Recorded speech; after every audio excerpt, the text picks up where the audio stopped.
Je m'appelle Marion, j'ai 44 ans, 4 enfants, un mari, et j'aimerais vous parler de l'HTP-TEC. Je suis atteinte de cette maladie depuis presque 6 ans. Ça a commencé pour moi le jour de Noël. On avait prévu de refaire une balade en montagne. Cette fois, je suis arrivée en haut, mais au prix d'efforts intenses. C'était laborieux. Je n'avais plus de jambes, plus de souffle. Je devais m'asseoir régulièrement, je ne comprenais pas ce qui m'arrivait. En rentrant chez moi, j'ai repris le footing, mais je n'en tirais aucun bénéfice. J'étais très essoufflée, je n'arrivais plus à courir.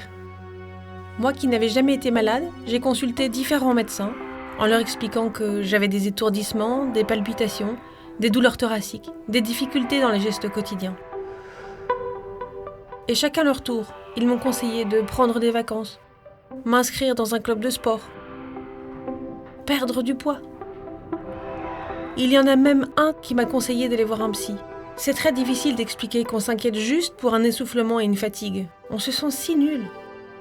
Après une errance médicale d'1 an et un scanner, on se rend finalement compte que j'ai fait plusieurs embolies pulmonaires. Et dans la foulée, on me fait une échographie cardiaque.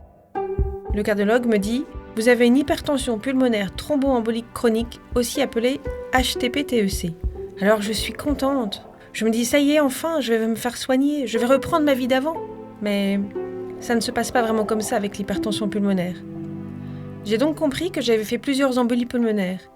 Et des caillots, qui se sont réorganisés, sont allés se loger dans les artères de mes poumons. Dans le cas de l'HTP-TEC, il existe une opération très lourde certes, qui permet d'enlever ces caillots fibreux, la thromboendartériectomie pulmonaire.